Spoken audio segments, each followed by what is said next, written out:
Hi guys, good afternoon. I'm Shantanu. I'm working with Dr. Shinyu Zhang on my research project.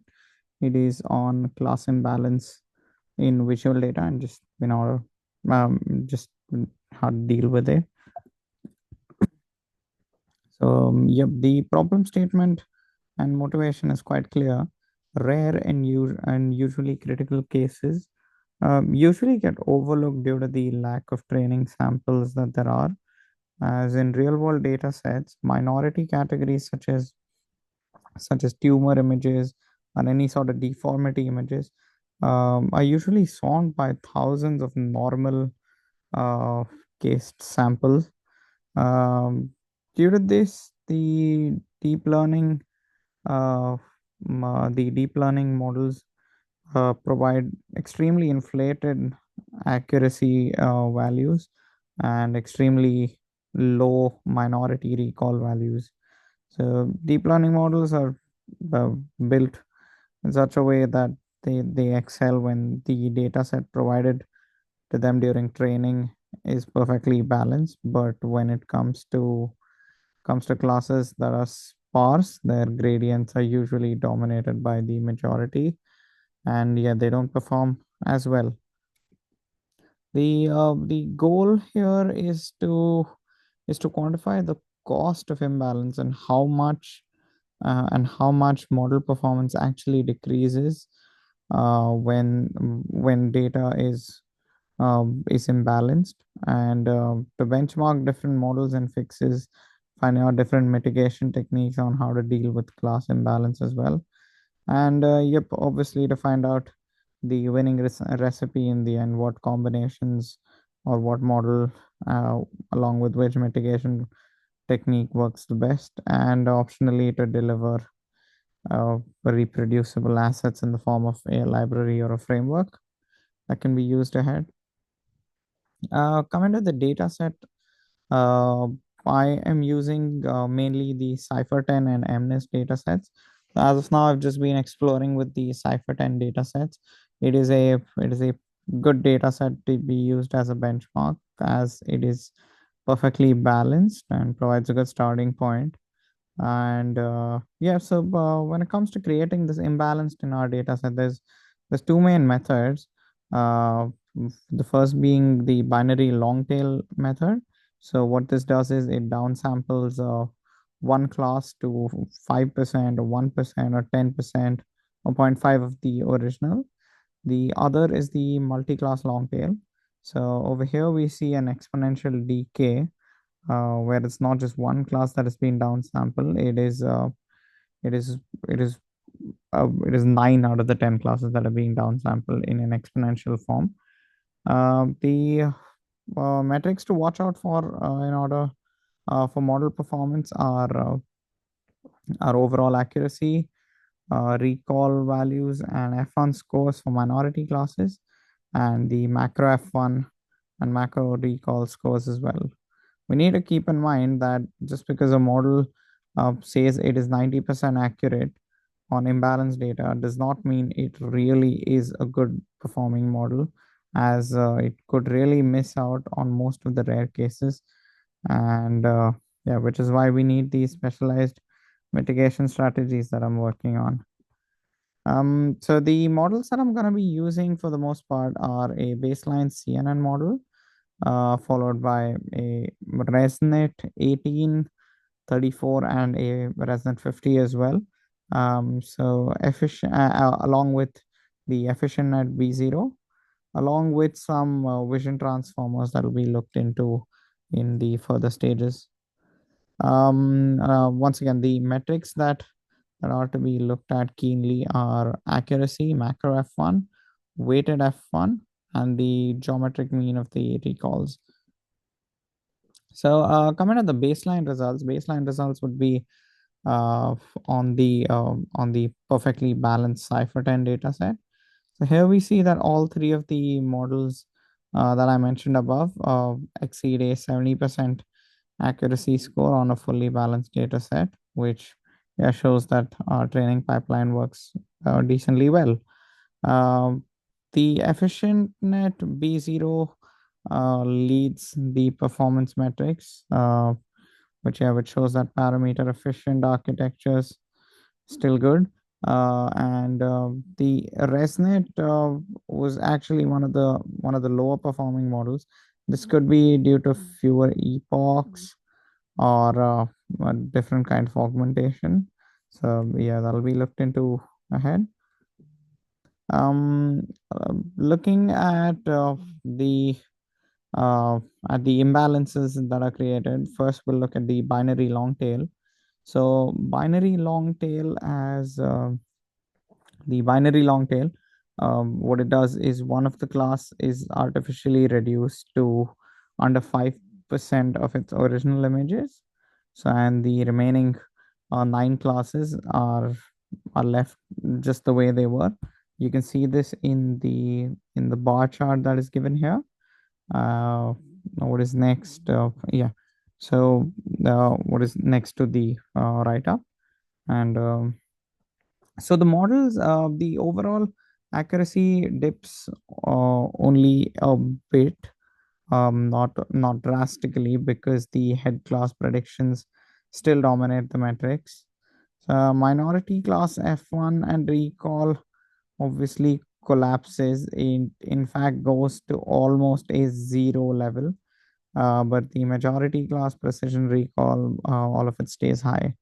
That's why we're looking into the multi-class long-tailed method. Over here, the Cipher-10 dataset uh, has been modified in such a way that you see there's a gradual decrease in number of samples as shown in the images in the image that is what's next to the text.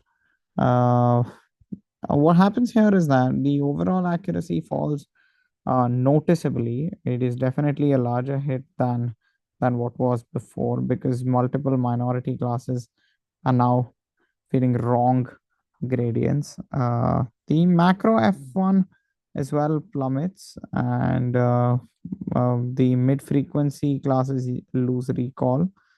Head class precision stays high, but recall slips as the model confuses similar tail classes.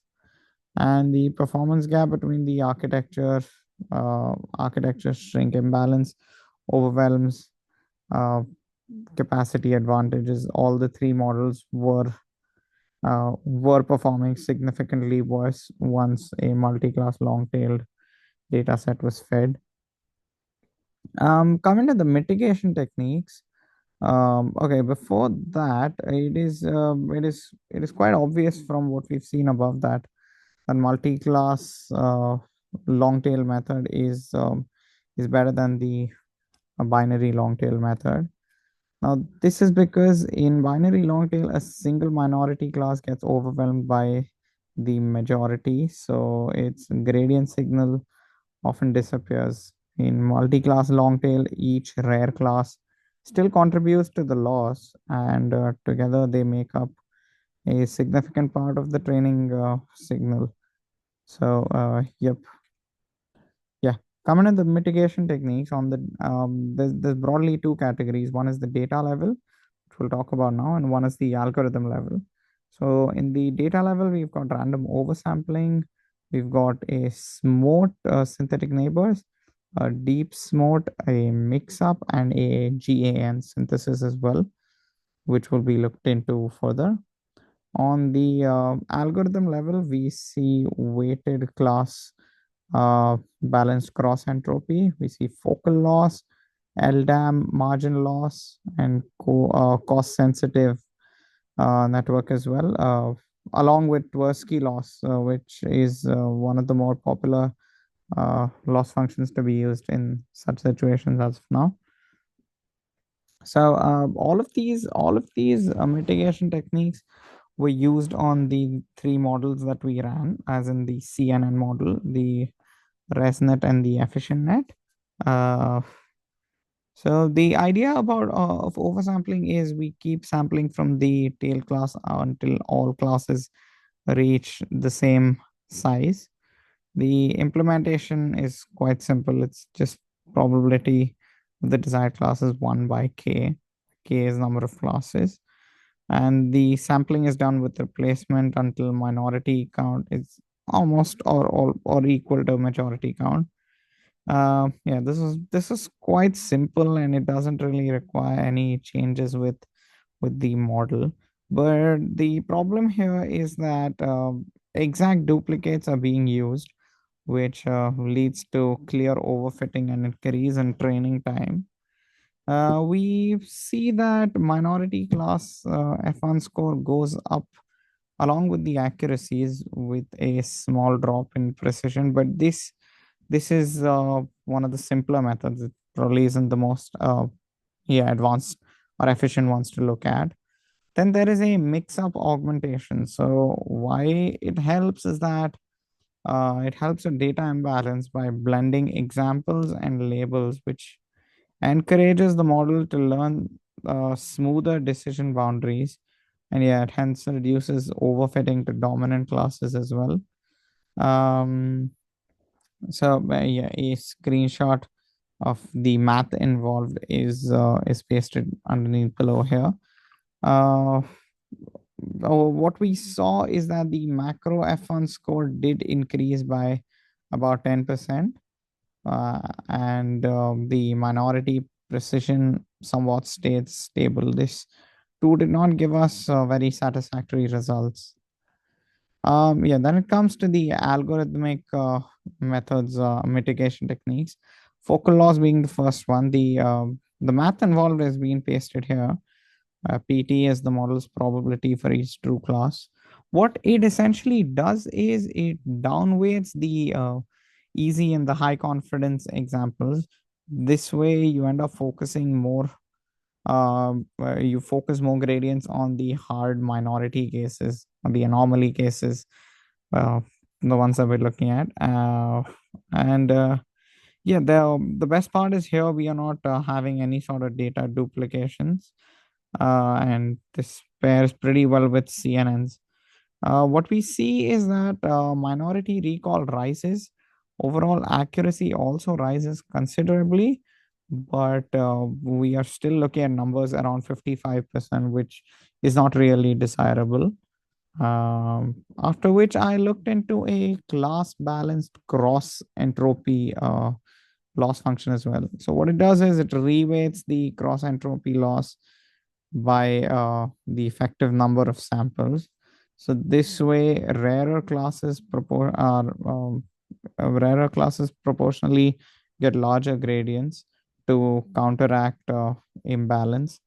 Although this sounds like an efficient way or a good way to go ahead, there wasn't a great increase in any of the performance metrics for the models. The accuracy and recall and F1 scores, all of these values were quite low, in fact. So yeah, what we see is that the severity of the performance drops when comparing model results for balanced and imbalanced. So for balanced, we had accuracies up to about 70-80%, which dropped down to almost 20 and 30% and even 10% for ResNet in imbalanced data sets. The choice of mitigation techniques is actually quite critical, as every mitigation technique does not really guarantee an increase in performance like we saw above. And we see that mitigation techniques outweigh the architecture depth for minority recovery. Uh, only using data level approaches will not work. These need to be paired up with complex algorithm level approaches in order to see significant boosts. That is what is to be looked into ahead. Now, the next steps that are to be looked at would be experimenting with deep smart GAN augmentation and Tversky loss, which are newer mitigation techniques, along with LDAM and cost sensitive networks. Uh, I also haven't really dived into vision transformers yet, and for MNIST as well. I haven't worked too much with the MNIST dataset, But yeah, I need to be diving into these vision transformers going ahead, as they could be providing more interesting results. And yep, also to explore other deep learning models that specialize in our case. So yeah, thanks so much.